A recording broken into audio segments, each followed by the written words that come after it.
నమస్కారం.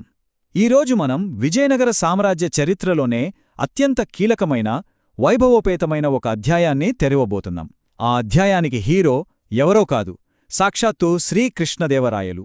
ఆయన పాలనను ఎందుకు స్వర్ణయుగమంటారో, ఆయన సైనిక వ్యూహాలు, సాహిత్య ప్రేమ, అద్భుతమైన కట్టడాల గురించి అన్నింటినీ ఈ విశ్లేషణలో లోతుగా పరిశీలిద్దాం. దేశభాషలందు తెలుగు లెస్స. చూడండి, ఎంత గొప్ప మాట!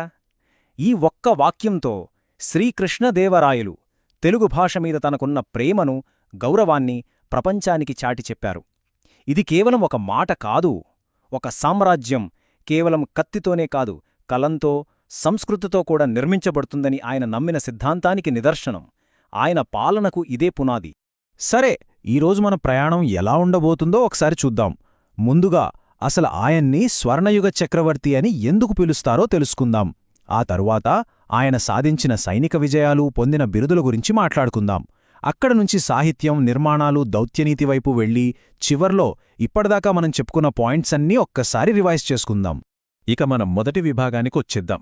క్రీస్తు శకం 1509 ఆగస్టు 8వ తేదీ, అంటే శ్రీకృష్ణుడి జన్మాష్టమి రోజున శ్రీకృష్ణదేవరాయలు విజయనగర సింహాసనాన్ని అధిష్ఠించారు. ఆ రోజునుంచి దక్షిణ భారతదేశ చరిత్రలో ఒక కొత్త శకం మొదలైంది, ఒక స్వర్ణయుగం. ఆయన కేవలం ఒక రాజుగా రాలేదు, ఆ సామ్రాజ్యానికే తిరుగులేని అత్యంత శక్తివంతమైన చక్రవర్తిగా చరిత్రలో నిలిచిపోయారు. నిజం చెప్పాలంటే చరిత్రకారులు ఆయన కాలాన్నే విజయనగర సామ్రాజ్యపు శిఖరాగ్రం అంటారు. అంటే పీక్ స్టేజ్ అనమాట. ఎందుకంటే ఆయన నాయకత్వంలో సైనిక శక్తి ఊహించనంతగా పెరిగింది. ఖజానా ఎప్పుడూ సంపదతో కళకళలాడుతూ ఉండేది. ఇక కళలు, సాహిత్యం అయితే కొత్త పుంతలు తొక్కాయి. ఆయన రాజనీతి ముందు దక్కన్ సుల్తానులు కూడా తలవంచాల్సొచ్చింది. మరి ఇంత గొప్ప సామ్రాజ్యానికి పునాది ఏంటి? అదే ఆయన సైనిక విజయాలు. ఇప్పుడు మనం ఆయన పాలనలోని ఆయుపట్టులాంటి ఈ అంశం గురించి మాట్లాడుకుందాం. ఒక చక్రవర్తిగా ఆయన వ్యూహాలు, యుద్ధరంగంలో ఆయన చూపిన పరాక్రమం సామ్రాజ్య బలానికి ఎలా కారణమయ్యాయో చూద్దాం. ఈ టైంలైన్ను గమనిస్తే ఆయన సైనిక ప్రస్థానం ఎంత వ్యూహాత్మకంగా సాగిందో మనకర్థమవుతుంది. చూడండి, 1510లో బీజాపూర్ సుల్తాన్ను ఓడించి తన పాలనకు ఒక బలమైన ఆరంభాన్నిచ్చారు. ఆ తర్వాత 5 ఏళ్లపాటు, అంటే 1513 నుంచి 18 వరకు తూర్పు తీరంలో బలమైన గజపతులపై సుదీర్ఘ పోరాటం చేసి వాళ్ళను అదుపులోకి తెచ్చారు. ఇక 1520లో జరిగిన రాయ్చూర్ యుద్ధం, ఇది మామూలు యుద్ధం కాదు, చరిత్ర గతిని మార్చిన యుద్ధం.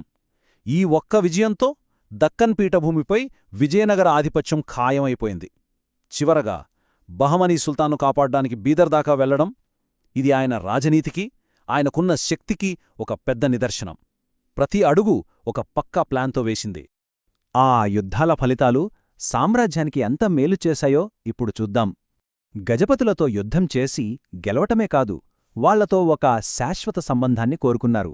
అందుకే ప్రతాపరుద్ర గజపతి కూతురుని పెళ్లి చేసుకుని ఆ శత్రుత్వాన్ని ఒక బలమైన బంధంగా మార్చారు.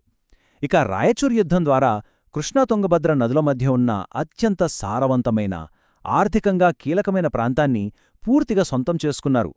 అలాగే ఉమ్మత్తూరుని గెలిచి దక్షిణాన మైసూర్ ప్రాంతంపై పూర్తి పట్టు సాధించారు. ఆయన బిరుదుల్లోకల్లా ఇది చాలా ప్రత్యేకమైనది, ముఖ్యమైనది కూడా, యవనరాజ్య స్థాపనాచార్య. దీని వెనుక ఒక ఆసక్తికరమైన కథ ఉంది. బీదర్లో బందీగా ఉన్న బహమనీ సుల్తాన్ను ఆయన ప్రధానమంత్రి బారీ నుంచి విడిపించి మళ్లీ ఆయన్ని రాజుగా సింహాసనంపై కూర్చోబెట్టారు.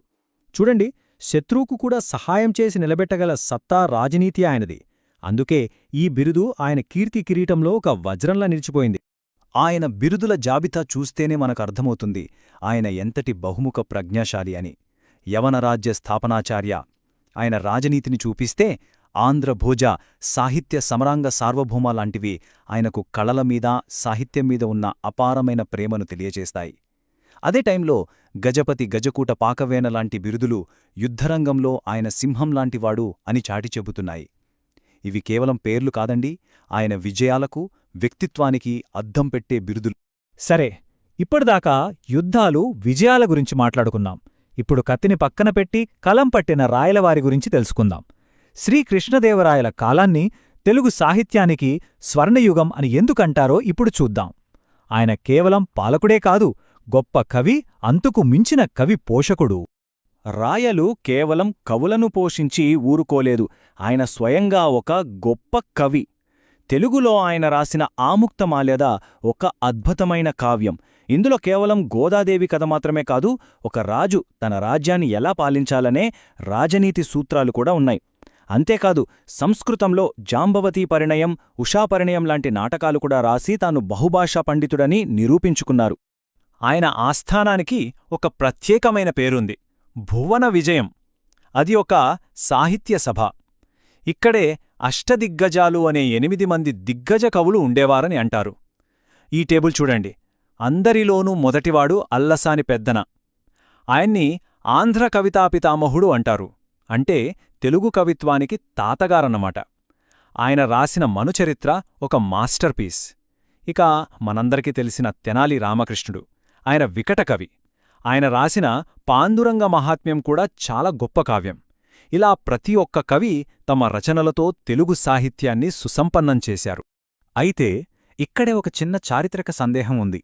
చిన్నప్పట్నుంచి మనం కథల్లో వింటూ పెరిగిన తెనాలి రామకృష్ణుడు నిజంగా శ్రీకృష్ణదేవరాయల అష్టదిగ్గజాలలో ఒకరా, లేక ఇది కేవలం ఒక కథేనా?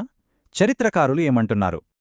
ఈ స్లైడ్ ఆ వాదనను చాలా స్పష్టంగా చూపిస్తుంది. ఒకవైపు సాంప్రదాయకంగా మనం రామకృష్ణుడిని రాయల ఆస్థానంలోనే చూస్తాం. కాని చారిత్రక ఆధారాలు, ముఖ్యంగా ఆయన సొంతంగా రాసిన పాండురంగ మహాత్మ్యం అనే కావ్యాన్ని చూస్తే అది అర్వీటి వంశానికి చెందిన రాజుకు అంకితమివ్వబడింది. దీనిబట్టి ఆయన రాయలవారి కాలం తరువాత జీవించి ఉండవచ్చని చాలామంది పండితులు గట్టిగా నమ్ముతున్నారు. చరిత్ర అంటే ఇంతే కదా, ఎప్పుడూ కొత్త విషయాలు బయటపడుతూనే ఉంటాయి. సరే, సాహిత్యం గురించి మాట్లాడుకున్నాం. ఇప్పుడు ఆయన పాలనలోని మరో 2 ముఖ్యమైన రంగాలైన నిర్మాణం, విదేశాంగ విధానం వైపు వెళ్దాం. ఈ ఫీల్డ్స్లో కూడా రాయలవారు తనదైన ఒక మార్క్ వేశారు. ఇది ఒక మామూలు ఒప్పందం కాదు, ఒక గేమ్ చేంజింగ్ డీల్. 1510లో పోర్చుగీస్ గవర్నర్ అల్బుకెర్క్తో రాయలవారు ఒక పక్కా ఒప్పందం చేసుకున్నారు. లక్ష్యం ఒక్కటే, దక్కన్ సుల్తాన్ల కన్నా సైనికంగా ఒక అడుగు ముందుండాలి. దీనికోసం పోర్చుగీస్ వారి దగ్గర్నుంచి అత్యుత్తమ అరబ్ గుర్రాలను దిగుమతి చేసుకుని తన అశ్విక దళాన్ని చాలా బలోపేతం చేశారు. అంతేకాదు, వాళ్ల దగ్గర్నుంచి ఆధునిక ఫిరంగులను ఎలా వాడాలో మన సైనికులకు శిక్షణ కూడా ఇప్పించారు. ఈ తెలివైన పొత్తు వల్లే రాయచూర్లాంటి యుద్ధాల్లో విజయనగరానికి తిరుగులేని ఆధిక్యత లభించింది. ఇక నిర్మాణ రంగంలో అయితే ఆయన వారసత్వం అజరామరం. హంపీకి వెళ్తే విఠలస్వామి ఆలయంలో సంగీతం పలికే రాతి స్తంభాలు మనల్ని ఆశ్చర్యపరుస్తాయి. హజార రామాలయం గోడలమీద రామాయణగాథ మొత్తం కనిపిస్తుంది. ఇవన్నీ ఆయన కట్టించినవే.